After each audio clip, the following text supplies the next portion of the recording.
Bigyan natin ng traditional clap. Okay, practice tayo. 1,000,000! Ay, hindi satisfied. Di ba? So, dapat bigyan natin ng malupit na energy yung BCU Santa Rosa. Ayan, so, siyempre, masalamat tayo sa management ng BCU Santa Rosa. Okay lang, palakpakan natin. Ayan, so, siyempre, sa Ultimax Community. Ayan, palakpakan mo. Ayan, sa privilege na nandito tayo ngayon. Siyempre, kay Upright Arrow. At sa mga Mactar team. So, palakpak. Alright? So, hindi natin patakarin. Welcome natin. Practice ulit tayo. Kasi huwag ako pahiya. Kasi hindi ito papasok dito hanggang hindi siya satisfied sa pag-welcome. 1,000,000! 2,000,000! 3,000,000! Yun. So, dapat ganun ha. Kapag sinabing milyon palakpak tayo. Okay?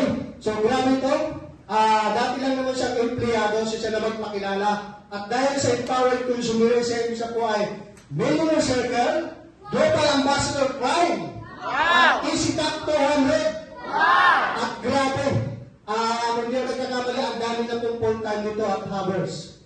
Ready ka na ba? Yes! Gagawin ka 1,000,000! 2,000,000! 3,000,000! 4,000,000 palakpak para kay Coach Rich Villa!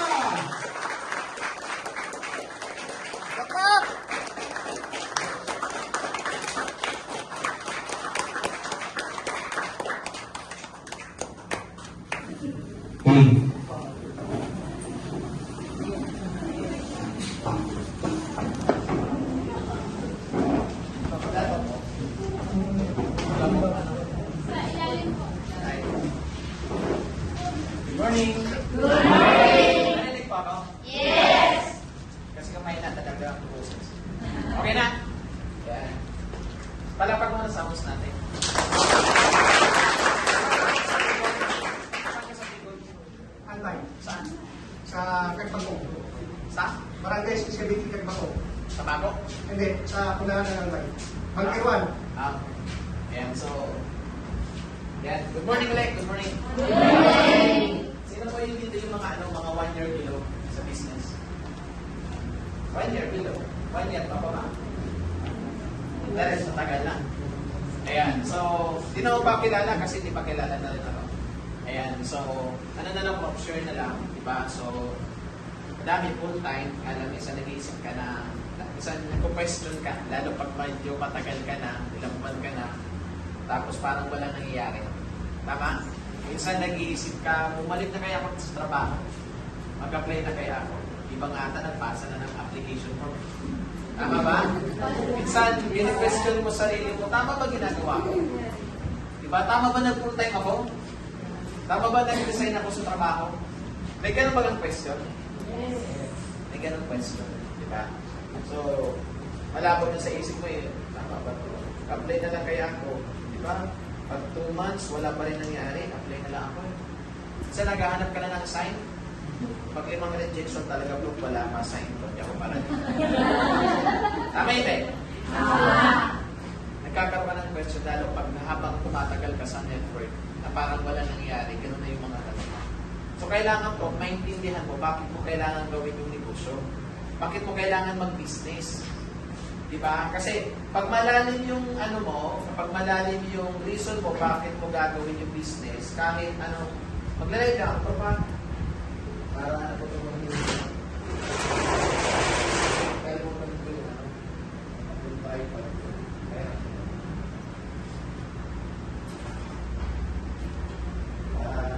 para walang ako.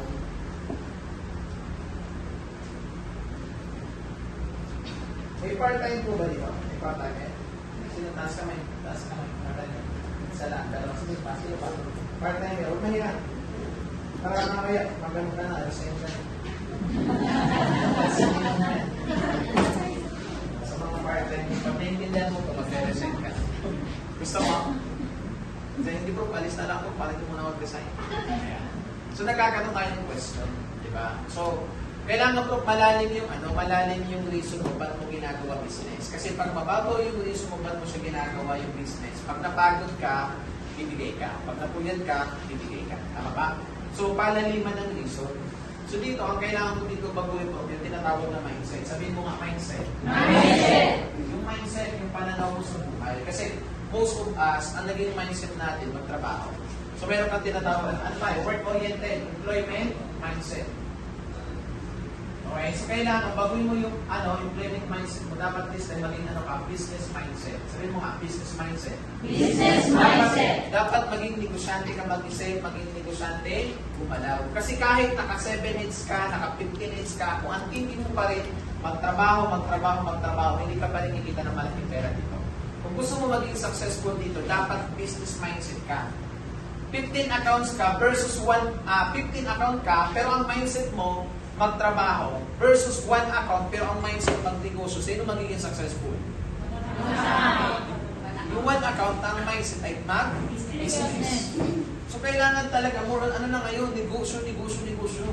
Yun na lagi isipin mo, most of you full-time, tama? Yes. Pero bakit iba sa'yo nag-iisip pa rin magtrabaho? Nagbabalak pa rin magtrabaho. Nandito ka na, full-time ka na.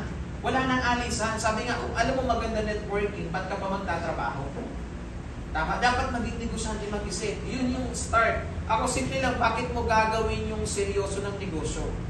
Bakit mo kailangan seryosohin? Kasi mahirap buhay empleyado. Kasi tingnan mo, sa mga nagtatrabaho, basic. Halimbawa, way back 2018, problema ba pera sa mga nagtatrabaho? Report.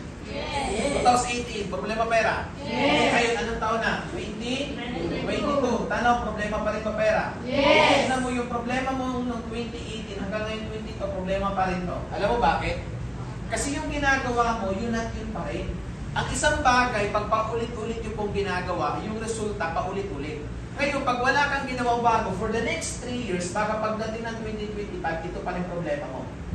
Ngayon, gusto niyo po ba mabago yung financial status mo 3 years from now? Yes. Gusto mo ba 3 years from now, di mo na problema pera? Yes. Kailangan may gawin kang bago. Kasi kung hindi mo pinabago yung ginagawa mo araw-araw, wala talaga mangyaring bago. Problema mo pera, ang ginagawa mong solusyon, nagtatrabaho ka. Trabaho, effective po ba hindi? Di siya effective.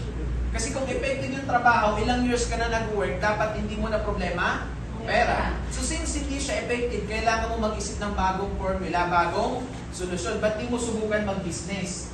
Bakit business? Pansinin niyo po, sino mga big time? Empleyado, negosyante. Sino yung malalaki ang savings sa bangko, may kotse, may maganda bahay, empleyado, negosyante. Gusto maging maganda buhay. Anong kailangan gawin? Mag-empleyado, magnegosyo. Tingnan mo, alam mo nandito yung maganda buhay. Alam mo nandito yung pag-asenso, pero bakit yung iba sa inyo nagpaplano pa magtrabaho? Alam mo nandito maganda buhay, pero bakit until now nagtatrabaho ka pa rin? Kasi ito yung nakaprogram sa utak natin.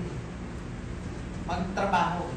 Tingnan mo, Chinese-Filipino. Sino mas mayaman? Chinese-Filipino? Chinese. Bakit? Ano kaibahan nila? Mindset. Magkaiba sila ng mindset kaya magkaiba ng resulta. Ang mindset ng Pilipino ganito, anak, mag-aral ka ng mabuti para pagkatapos mo magkaroon ka ng magandang trabaho. Nag-take ng business course, ano ginagawa? At kapag nag-take ng business course, kung magtatrabaho ka. Tama?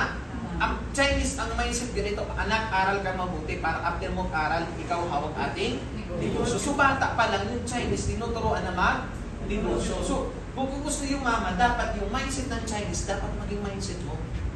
Dapat maging negosyante ka mag-isip. Nagigets po ba? Yes. Kung tingnan mo, sa mga full-time, bakit mo kailangan gawin seryoso negosyo? Diba? Nag-iisip ka, magbalik ka ng trabaho. Sige, balik ka ng trabaho. Mag-apply ka uli. Mag-work ka uli. Ngayon, tingnan mo, pag pumasok ka po ba sa trabaho, kailangan ba yung trabaho aralin? Kailangan aralin. Pag bumalik ka sa trabaho, kailangan ba yung trabaho galingan? Kailangan ba sa trabaho sipagan? Yes. Sa trabaho ba mapapagod ka? Yes. Sa trabaho ba mapupuyat ka? Yes. Ngayon, pag nag-business ka, ginagawa mo si easy, kailangan bang aralin? Yes. Kailangan magalingan? Yes. Kailangan ba sipagan? Yes. Pag ginawa mo si easy, mapapagod ka? Yes. Mapupuyat? Yes. Parehas lang ba? Yes. Parehas lang. Nga lang sa trabaho, may kontrata wala. Meron. After ng kontrata, tatanggalin hindi. O tingnan mo, inaral mo, ginalingan mo, sinipagan mo, nagpagod ka, nagpuyat ka, tanggal ka. Sabihin natin na regular ka sa trabaho. At age of 60, tatanggalin hindi. Ang tawag dyan ano? Retirement. Tama? O tingnan mo, inaral mo, ginalingan mo, sinipagan mo, nagpagod ka, nagpuyat ka, tanggal ka. Tama? Ibig sabihin yung trabaho, Prof, ano yan? Temporary. Kahit gaano mo kamahal trabaho mo, tatanggalin at tatanggalin ka dyan. Tama yun, hindi? Ganun siya. So, madaming tao at aware sila na yung dedication nila sa trabaho sobrang laki. Grabe yung dedication, pero unaware sila na yung trabaho nila temporary lang. Business, may kontrata, wala. Wala. At age of 60, tatanggalin ka ba sa business? Wala. So, ibig sabihin yung business, permanent. Tama ba? So, simple lang yung point ko, ganito. Kung may bagay kang dapat pag-aralan ngayon, galingan, pagsipagan, pagpaguran, pagpuyatan, dito ka na sa business. Bakit pang long term siya? Pero ang trabaho, temporary solution for a permanent problem. Problema mo ngayong pera, temporary na susolusyonan. Bakit meron kang trabaho? Pansinin mo pag wala ka ng trabaho, problema na naman? Pera. Worse nga, may trabaho ka, problema pa rin pera eh. Tama? Kaya dapat din, magnegosyo ka, huwag ka na bumalik sa buhay empleyado. Diba? Nandito ka na, full time ka na, itodo mo na. Dapat ang thinking mo dito, last card mo na to. Sabihin mo nga, last card. Last card. Dapat dito ka na yaman, dito mo na makukuha yung first card mo, dito ka na magiging milyonaryo. Nagigets mo ba? Yes. Wala nang balikan, last card na. Yung iba sa inyo, nag-iisip pa rin eh. Puro, mahirap eh, balik ako trabaho eh. Puro, try ko muna balik trabaho. Nandito ka na eh. Alam mo yung status mo ngayon, being full-time, pangarap yan ng mga part-time yan. Tama hindi? Yes. Bakit ka pa alis? Kailangan mo lang po gawing productive yung sarili mo. Kasi pag productive ka, may income ka, hindi mo na kailangan bumalik buhay empleyado. Tama ba? Wala na. Kasi parehas lang eh. Babalik ka ng trabaho, di ba po? Nakakapagod dyan. Sa trabaho ba, di ka napapagod? Puro puyatan dyan, ayoko online. Bakit pa nagtrabaho ka, di ka ba pupuyat? Pupuyat. Parehas lang, tama ba? So dito ka na sa business. Nagigets po ba? Yes. Sabihin mo sa katimin, Prof, seryosoin mo negosyo. Sineryoso mo nga yung maling tao, yung negosyo na pwede magpabago buhay, ayaw mo seryosoin. Nagigets ba? Yes. Mag-uwing mindset. Full time ka na, wala nang balikan. Last card. Ako kasi, from the start, naging thinking ko dito, last card ko na to. Last card ko yung list. Kaya, from the start talaga, binigay ko best. Okay, pag-uwi ng mindset. Ito talaga yan eh. Kasi kahit anong hataw mo, pag ang thinking mo, magtrabaho ako. Pag 2 months, 3 months, walang nangyari, magtrabaho ako. Pag 1 year talaga, wala, balik ako trabaho. Nagkakaroon ka ng tinatawag na reservation. Dapat wala kang reservation, dapat ito na yun. Kaya nga dapat last card. Nagigets ba? So, Yes. ano eh, wala to eh. Tanggalin mo na to. Okay? Kasi tingnan mo, pag bumalik ka ng trabaho, mag-a-apply ka. Magkano ba sweldo ngayon sa trabaho? Ha? Halimbawa, di ba factory dito? Pag nagtrabaho ka, let's say bumalik ka sa trabaho. Ha? 500. Pag unti-unti, abot ka ng 700. Tama ba? O sige, balik ka ng trabaho ngayon kasi nahirapan ka. Balik ka ng trabaho. Sasahod ka ng 700 a day sa trabaho. 700 a day, sapat na hindi? Hindi. 700 a day, binabudget, paano gasusin, padala sa probinsya, pagkain, boarding house, ilaw, tubig, lipstick, foundation. Lahat ng pangangailangan mo, dito mo kinukuha. Tama ba? Yes. Inikita mo to, 100% ng effort mo, ng oras mo, binibigay mo para kitain yan. Paano 100%? Kung sa loob ng isang araw, may 24 hours, magtrabaho ka ng 12 oras, ilan na lang natira sa'yo? 12 hours. 3 hours before pumasok, gising ka na. Tama hindi? Ganun ang buhay empleyado. Ang pasok mo alas 6, alas 3, gising ka na. Tama ba? Ang hirap, buhay empleyado, madaling araw gigising. Lalo ngayon, malamig. Tama ba? Alam mo, kasarapan ng tulog mo, bigla mag-ring yung alarm clock. Anto ka pa, di mamaya 5 minutes, 5 minutes. Diba? Tapos nakakutulog ka ulit, mag-ring ulit. Mamaya 5 minutes, 5 minutes. Kaka 5 minutes mo, alas 4 na. Tama? Nagmamadali ka na. Tama ba? Tapos maliligo ka. Ang hirap sa umaga maligo, lalo malamig. Pinakamalamig yung unang buhos. Tama ba? O ang gagawin mo dyan sa unang buhos, iwasan mo. Kasi yun na malamig eh. Tama ba? Ganun. Tapos alam mo, ako po yung buhay empleyado, ang extension ng tulugan ko, shuttle. Nangyari din. Sa mga na po. Shuttle pro.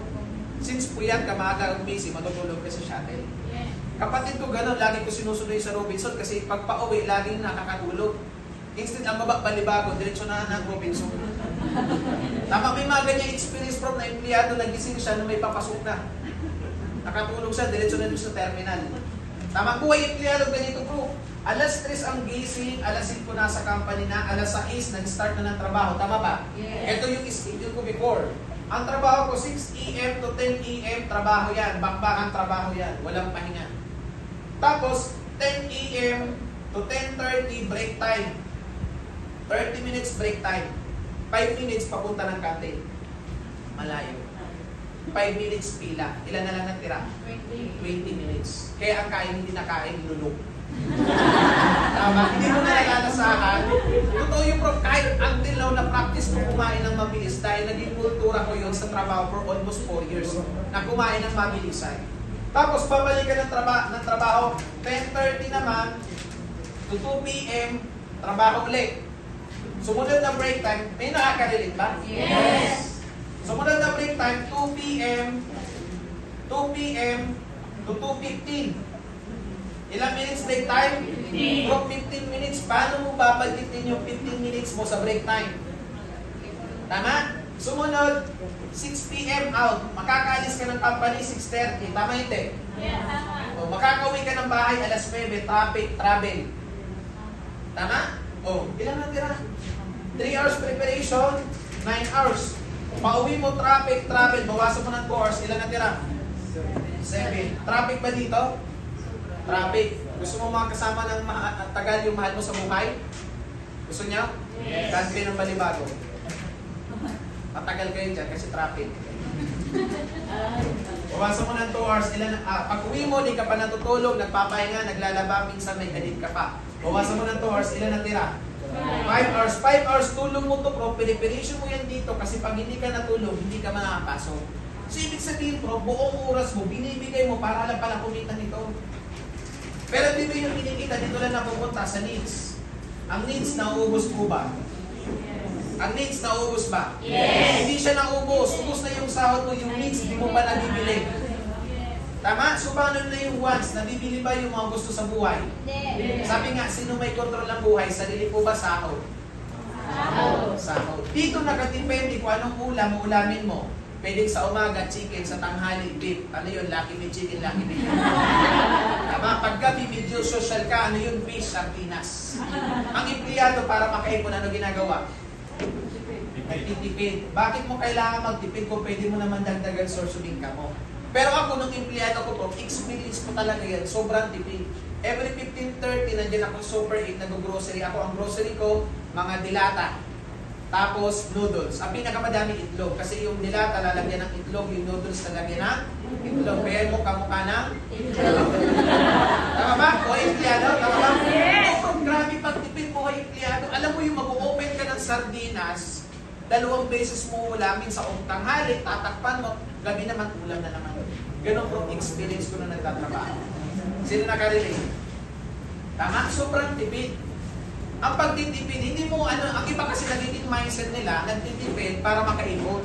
Ang totoong pagtipid, hindi ganon. Palakin mo income mo para makaipon ka. Tama ba? So ganon siya. Tapos imagine mo, 700 a day. Okay? Kung ito kikitain mo pa nagtrabaho pa, kumusta yung family mo? Nung nagtatrabaho ka, kumikita ka ng ganyan, kumusta yung family? Tanong, happy ba sila sa nabibigay? Satisfy kaya sila? Pwedeng hindi. Tama ba? Yung tipong yung nanay mo, hingi ng 3,000, may tatawad ka, nay, 1,500 lang. Tama ba? O ngayon, 700 a day. Ano yung ginawa mong preparation para kumita ng 700 a day? O alin ang malaking puhunan, bro? Sa trabaho, sa easy? Alin malaking puhunan? Trabaho. Bakit? Educational background, puhunan mo to para kumita ka ng 700. Bakit? Pag wala kang pinag-aralan, hindi ka makakapasok pa sa ng trabaho. Tama ba? Nag-aral ka ng elementary, 6 years, high school, 4 years, sabi natin college, 2 years. 12 years ka ng aral para lang pala kumita ng 700 a day. Ito matindi. 5 months contract. After 5 months, tatanggalin ka. Magkano nilabas na puhunan dito ng parents mo? Sabi natin kalahating milyon. Kalahating milyon para lang ka kumita ng minimum. Tama? O alin malaki puhunan? Sa easy, sa trabaho? Trabaho. Ngayon, pag-usapan natin pangarap. May mga pangarap pa? Yes. Kumusta yung mga pangarap? Pangarap pa rin. Tama ba? Pangarap pa rin. Basic pro. Okay? House in lot, pangarap hindi. Pangarap. Savings, pangarap. Pangarap. Travel, pangarap. Pangarap. Sasakyan, pangarap. Pangarap. Pangarap. Prof, ilan taong ka na?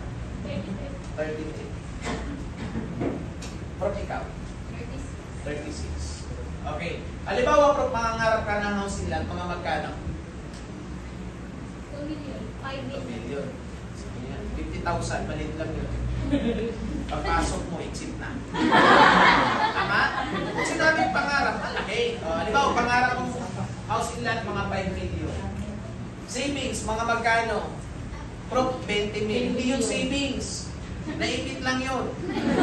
Kasi punta ka ng SM, wala pa isang oras, ubos na yun. Tama ba? Pero 5,000 pa nagtrabaho, savings hindi. Savings. Nung nagtatrabaho ako, Prof, may 5,000 ako, uuwi ako ng Bicol, mayabang na ako niyan. Ang lakad ko, parang ganun, parang hindi ka natatalo na pala ng pala. Tapos ang anak ko na niya, mga tropa ko, asa, inom tayo, inom. Kasi gano'n, Prof, ang 5,000 as empleyado, savings na yan. Pero pag nagninegosyo sa akin sa part ko, minsan daily expenses ko lang yan. Di ba? O, pag sinabing savings, Prof, kahit isang taon kang hindi magtrabaho, hindi maubos. Sabihin natin ang pangarap mong savings 5 million. Pwede na? Yes. O, travel, magkano? 20, kabugyo lang yun, hindi ka na makakabalik. Di ba? O, sabihin natin mga 1 million. Okay, pwede na yun? Madami-dami bansa na yan. Sasakyan ang pinakamura 1 million. Magkano total? 12 million. Let's say ito yung pangarap mo. 12 million. Yan yung value. Ito edad mo ngayon, 33, 36. Nga lang, babalik ka ng trabaho kasi nahirapan ka eh. Gusto mo mag-apply uli eh. Gusto mo mag-work. Sige, balik ka ng trabaho. Ikitain mo 700 a day. Pag nagtrabaho ka, makakasave po ba ng 10,000 per month? Ha? Kaya ba makaipon 10,000 per month? Kaya. Kaya makaipon. Ang kain mo may schedule, MWF. Kakausapin mo nanay, tatay, unay, tay, kaya nyo titiid. Si Lola, Sunday. May schedule. Kaya? Kaya. Hindi ka na mamasahe, hindi ka magbabayad ng renta, hindi ka maliligo, hindi ka magsasabot. Kaya makaipon ng 10,000. Kaya, kaya. Kaya. O sabihin natin na gagawa mo, nakakaipon ka ng 10,000 per month, magtrabaho ka ng 1 year, that is 12 months. Sa loob ng 1 year, magkano maipon mo? 120,000. Sapat ba dito? Hindi. Ha? Hindi. Ngayon, since bata ka pa naman, sige mag-work ka ulit. Every year, naipon mo 120,000. Sa loob ng 10 years, magkano maipon mo? 1.2. 1.2 million. Sapat ba? Hindi pa rin. Nga lang, 10 years na yan. Kung 33 ka ngayon, after 10 years, ilan ka na? 43. Tapos, 46. Kaya pa. Porsigido ka eh. Gusto mo makuha pangarap mo eh. Dagdagan mo ng another 10 years. Ang maipon mo dyan, 2.4 million. Nakuha ba? Malayo? Malayo. Nga lang, ilang taong ka na yan? 53 at 56. Kabahan ka na. Tama ba? Dagdagan mo ng another 10 years. Ang maipon mo dyan, 3.6 million. Nakuha? Ilang taong ka na yan? 63 at 66. Mag-isip-isip ka na. Tama, dagdagan mo ng another 10 years. Ang maipon mo dyan, 4.8 million. Nakuha ba? Ilang taong ka na dyan? 73 at 76. Ito yung mahirap dyan, Prof.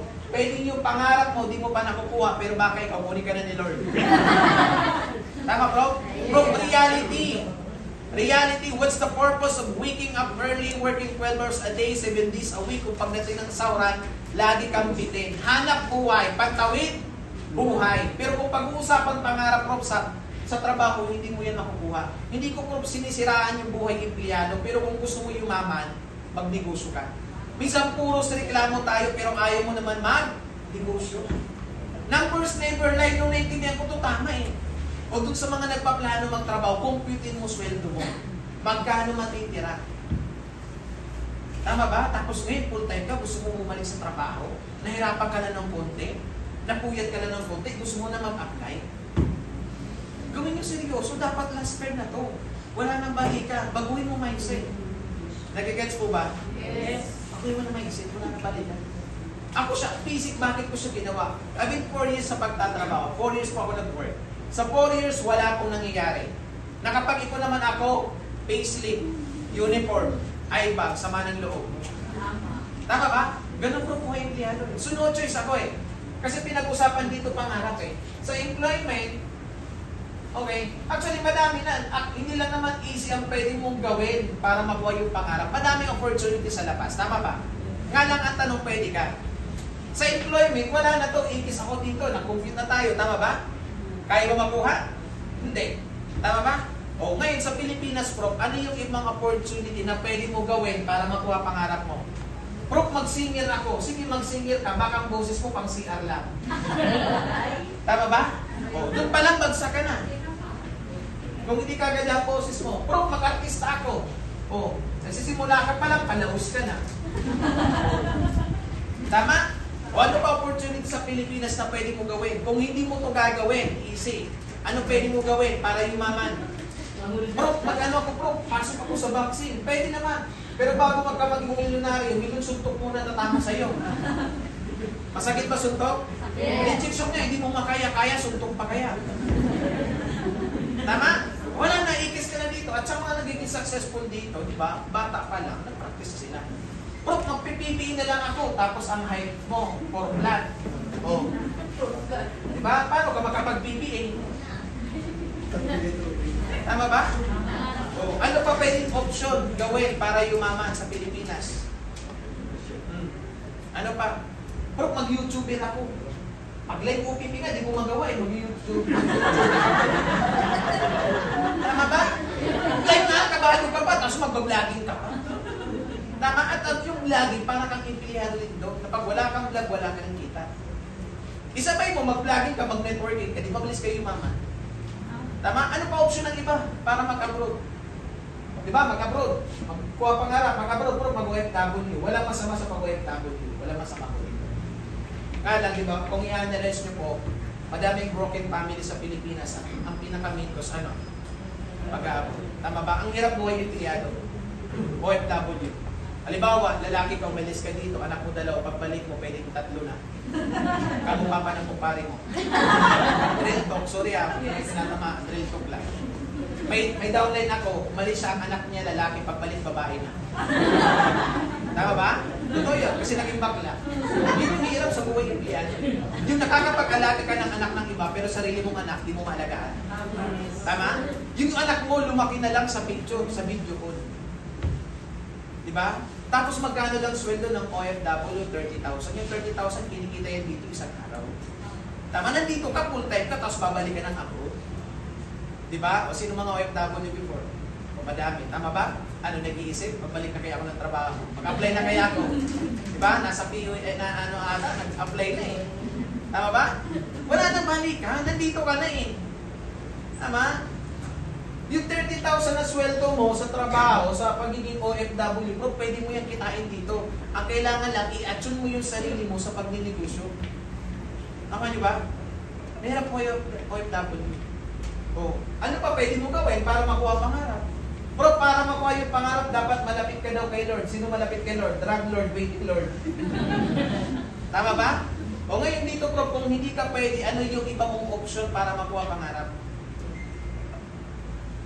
Kung wala kang profesyon, kung hindi mo ito suseryosohin, saan ka magsiseryoso? Kung hindi mo ito hahatawin ngayon, kailan ka hahataw? Tama, pero pinag-usapan pangarap, bakit ko siya ginawa? Wala akong nakita dito ibang opportunity na pwede ako yumaman. Walang pinag-aralan, walang degree, di ba? Pero pwede yumaman. Ito lang, gawin mo easy. Pag ginawa mo trabaho, pwede bigay lahat ng pinapangarap. Nag-gets ba? Kaya seryosoin mo pro business. Ito na basic nga tanong eh, kung hindi mo to gagawin easy, anong gagawin mo? Nag-gets ba? Kaya ako bro, malalim niyo yung motivation ko, ba't ko siya ginagawa? Kasi wala nang akong ibang nakitang option para umasenso. Ito lang. Kasi ayaw ko naman mag-abroad. Mag-abroad ako, mag-ano ko. Magta-travel, pero yung mag-work abroad, hindi. Nag-gets ba? Yes. Seryosohin mo, sabihin mo sa katabi mo, Prof, seryosohin mo business. Okay? Kasi tingnan mo, Prof, pag nagtrabaho ka, okay, pag nag-work ka, kikita ng pera, di ba yung kinikita pera, di ko na napupunta sa gastos. Tama hindi? Bukod sa gastos, dito sa family, yung income mo, dito lang umiikot sa dalawang to. Ang gagawin nyo, Prof, idadagdag mo si Easy or seryosohin mo si Easy, ito lang gawin mo.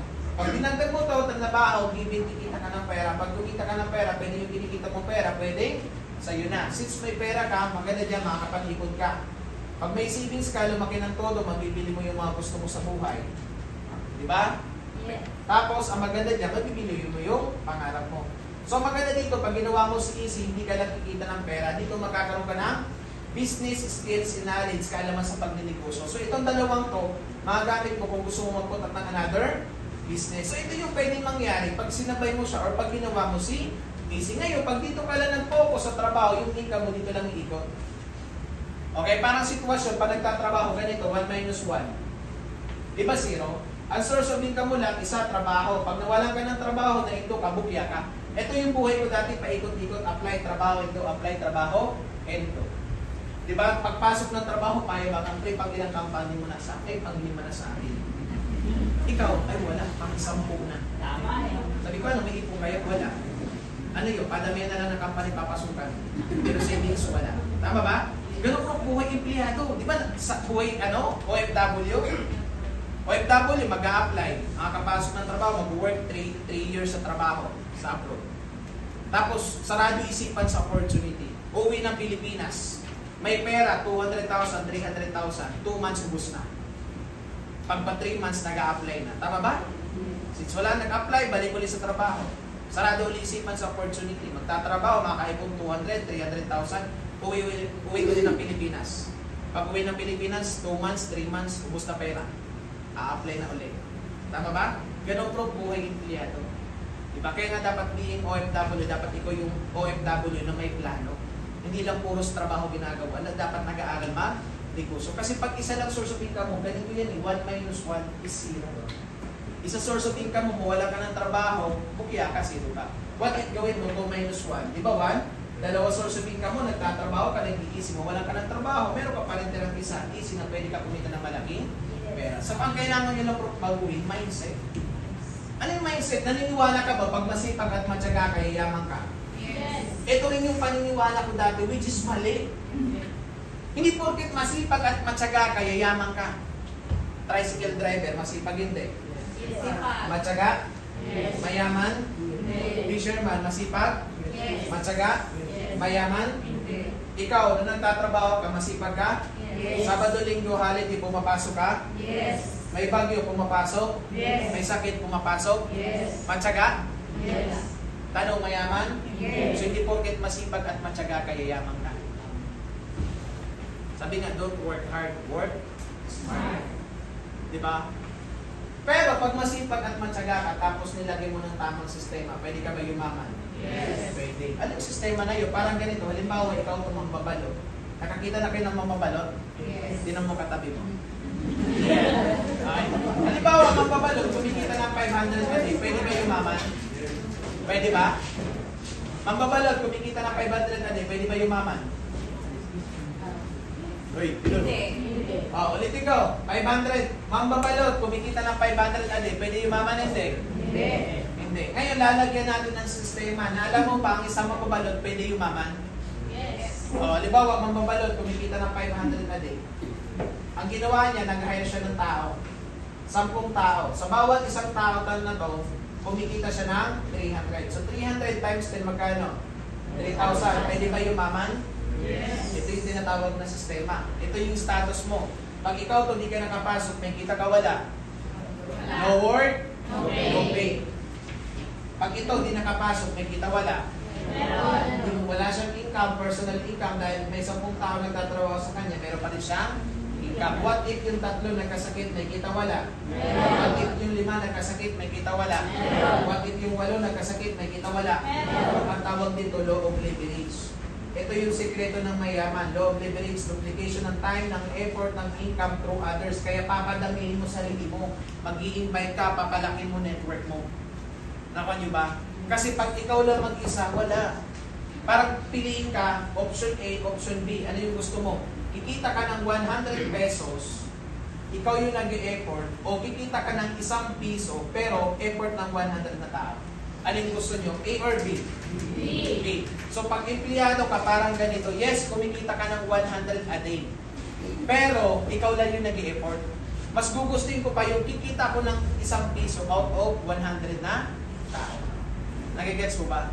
Kaya nga dito, baguhin mo mindset. Kailangan talaga bro, maging negosyante ka na mag-isip na dapat wala nang balikan trabaho. Last card. Kuha po ba? Parang ganito siya, simple. Yan. Kasi pag nagtrabaho ka, o magkano sweldo ng isang buwan pag nagtrabaho? 12,000. Mga ganon, tama ba? O, di ba, trabaho ka, 12,000 sahod mo. O sa 12,000 na to, yung expenses mo ba, dito mo kinukuha? Yes. Tama, pagkain, dito ba kinukuha? Yes. O, pamasahe. Ano pa expenses pa ng trabaho? Loan. Bahay. Ano pa? Ilaw. Tubig. Ano pa? Ha? Ha? Pag-date. Huwag na muna yan. Huwag muna natin sabay. Ito muna, major na expenses. Oh, sweldo mo, 12,000 isang buwan. Magtatrabaho ka. Okay? O, halimbawa, kakain ka sa loob ng isang araw, ang pagkain mo, 50 pesos. Mura na? Mahal? Mura. Kulang pa lang yun eh. Tama ba? O, sabihin natin 50 pesos lang, times 3, magkano? 3 beses ka lang kumain, 150. Kaya Pilipino, hindi naman 3 beses kumakain eh. Minsan 4-5. Tama? O sabihin natin 3 beses, every kain mo 50 pesos. Sa loob ng isang buwan, 150. Times 3. At times 30. 30 days, magkano to? 1.5. Tama ba? Hindi, 4.5. 4.5, pagkain pala. Di ba, pamasahe, magkano pamasahe? Sabihin natin pamasahe mo 1.2 sa isang buwan.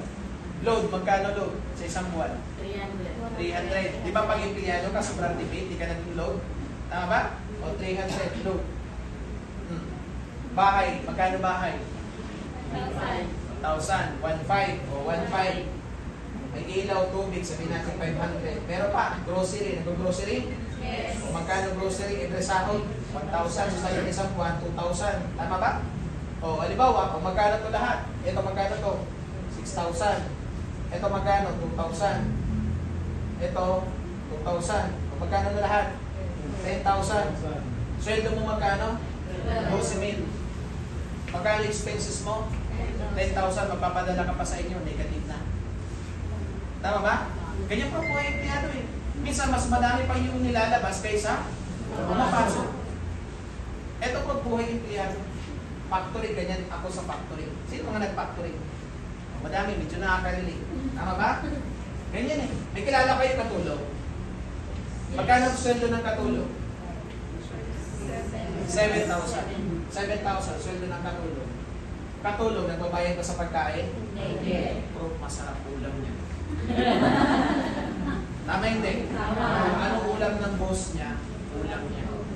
Masarap. Ikaw pa nagtrabaho ka, tipid? Tipid. Katulong, namamasahe hindi? Hindi. Most of the time, stay sa bahay. Lumabas man, nakakotse yan. Tama ba? Ikaw, nagtatrabaho ka, commute ka. Nausukan ka. Tama ba? Load. May wifi si Naka-wifi. Ikaw nagtatrabaho, sobrang tipid ka. Data lang. Tama ba? Katulong, nagbabayad sa bahay. Pero maganda tirahan yan, bro. Naka-earphone yan. Ikaw nagtatrabaho ka, bahay, ano lang yung bed space. Mainit, mabaho, masikip. Tama ba? Maingay. Oh. Nagbabayad sa ilaw? Ikaw tipid sa ilaw eh. Ulti mo tsaka hubot, sayang ng kuryente. Patay mo na ilaw, sayang ng kuryente. Katulong din nagtitipid, aircon pa nga yan eh. Tama? Oh. Nagtatrabaho ka, nagbabayad ng tubig. Tama ba? Katulong, nagbabayad ng tubig? Naka-shower yan. May iba nakabatang pa. Hindi gabi-gabi. Tama ba? Pero ikaw pa nagtatrabaho ka, sobrang tipid. Tama? Tago-tago lang. Nag-grocery ba? Katulong? Prof, kasama na yan sa grocery ng boss. Tama ba? Prof, magkano sweldo niya? Ikaw, magkano sweldo mo para trabaho? Sino mas malaki pera? So, hindi ko sinabi magkatulong kayo. Okay? Hindi ko sinabi magkatulong kayo. Pero ang point ko, bro, ako nagtrabaho, ako factory worker. Tita ko katulong. Mas may pera ang tita ko kaysa factory worker. Kapatid ko nagtatrabaho until now. Factory worker, walang pera. Single, walang pera. Tita ko, katulong, nagtatrabaho sa Las Piñas, may nagpatabing pera sa akin, 150,000. Katulong lang yun. May savings, 150,000. Nasa akin, pinahawak sa akin. Kasi nakatago sa kanya, baka daw ma-expel yung mga 1,000, natatakot. Diba? Kasi diba nagpapalit ng pera, sabi niya, hindi mo muna sa gamitin mo sa negosyo, pinapaikot ko din. Pinapautang, tapos, ayan, meron siya. 150,000, katulong lang po. Samantala yung dalawang kapatid, single, walang ipon, nangungutang paminsan. Isang masarap lang pakinggan, empleyado ka, ang ganda na kay-uniform, araw-araw pumapasok, opisina, pero wala din pera. Tama? Again, hindi ko pinupost na magpatulong kayo. Diba? Pero kung mapapansin mo, i-analyze mo, diba? OFW Taiwan versus OFW DH. Sino mas may factory worker sa abroad versus DH sa abroad? Sino mas may pera? DH. Bakit? Pag factory worker ka, ikaw nagbabayad ng renta. Tama ba? Pagkain sa'yo lahat. Pero DH, halos libre. Tama? Again, hindi ko rin pinamot mag-DH ka. Ang point ko, mag-negosyo kayo. Nasa negosyo yung malaking source of income. Nagigets ko ba? Kasi tingnan mo, pag bumalik ka ng trabaho, mahirap hindi. Pagod. Kuya, mabasahod. Hindi kung angal ka ng angal, pero pasok ka pa rin ng pasok. Alam niyo bakit? Kasi wala ka nito eh. Wala kang ibang choice. Kahit mahirap, kahit pagod, kahit mabasahod, papasok ka, walang ibang choice. Wala ka ng ibang chance. Ibang chance para pwede mabago yung buhay. So ito pinapakita namin sa inyo, isang choice. Isang chance para pwede mabago yung buhay mo. Kung ikaw yung tipo ng tao, gusto magbago yung buhay, kailangan may gawin kang bago, kailangan simulan mo siya ngayon. Kasi hanggang hindi mo binabago yung ginagawa mo araw-araw, wala talaga mangyaring bago. So kailangan mo lang gawin ano yun. Ito lang, subok lang, subok lang. Paano mo malalaman ng isang ulam kung masarap o hindi mo titikman? Tama, 10.5, magkano lang yan? Okay, wala naman ako nalaman nagpakamatay dahil sa 10.5. Wala naman ako nalaman nagpakamatay dahil na-reject sa pag-i-invite. Walang ganun. And, para hindi masayang yung time. Ang oras kasi para tubig yan sa ilog na pag duman sa kamay mo, hindi mo na maibabalik. Tama? And ano lang, trust, tiwala. Number 1, tiwala sa sarili na kaya mo ito. Nagawa ko nga, ano dahilan para di mo magawa. Diba? And mag-trust sa grupo, sa team. Diba? Sa nag-invite sa'yo eh. Makapagkapinala ko nag-invite sa akin eh. Diba? Tanong, may pera ka ba? Diba? So, ganun lang po. Baguhin yung mindset. So, ako po, ito yung naintindihan ko. That's why, sineryoso ko negosyo. Basic lang naman eh. Pagkikita mo yung future mo sa ginagawa mo, dun sa pinakamatagal na. Halimbawa, sa trabaho, hanapin mo yung pinakamatagal na nagtatrabaho sa company mo. Siya yung future mo. Bakit yung ginagawa niya, ginagawa mo? So dito sa Easy, ang future mo dito, yung matatagal na kami. Bakit yung ginagawa namin, ginagawa mo? Diba? So kaya maganda, since nandito ka na, seryosoin mo, ang ganda ng buhay na nag-aantay sa iyo dito. Nagigets ko ba? Yes. So babaguhin pa mindset. Yes. Mamahalin ba yung negosyo? Yes. Mamahalin ba si Easy? Yes. Mamahalin ba yung online? Yes. Mamahalin mo. Dapat last card mo na to. Dito ka na yaman, dito ka na magkakotse, dito mo na makukuha yung mga pangarap mo. Kaya pag full time ka na, wala nang balik ang trabaho. Okay ba yan? Yes. I-cancel mo na yung application mo. Ano, okay ba yan? Cancel mo na sa mga OFW before, o sa mga apply, kunin niyo yung passport niyan. Diba? Para hindi na mag-apply. Sa amin, ganun. Diba? Eh, na-for good, akin passport mo. Kasi dati may ganun eh. Hindi ko alam, nag-a-apply na pala, nagpaalam prof, balik na ako. Nag-apply ka na, prof, alis na. Diba? Nagpaalam ka pa, paalis ka na pala. Diba? Kasi hanggat mayroon ka prof na, hanggat mayroon ka prof na reservation, hindi mo ibibigay best mo. Dapat wala ka ng reservation. Nagagawa ko ba? So, yun lang po, baguhin mindset. Gusto niyo po ba? Yes! Diba? Kasi since full-time ka, ang goal mo sa sarili mo, maging productive. Kasi pag productive ka, may pera ka, hindi ka na mag-iisip magbalik abroad. Tama ba? Kaya minsan, may mga ginagawa tayo na hindi na nakakatulong para maging productive ka. So, dapat aware ka dito sa mga moves. Mga simple moves na ginagawa mo, pero hindi nakakatulong. So, tapos na ako dun sa unang topic. Eto, bonus. Tawag dito productive killer. Sabihin mo nga, productive killer. Productive killer. Ang goal mo maging productive. Nga lang, minsan, ang dami mong ginagawa na hindi nakakatulong.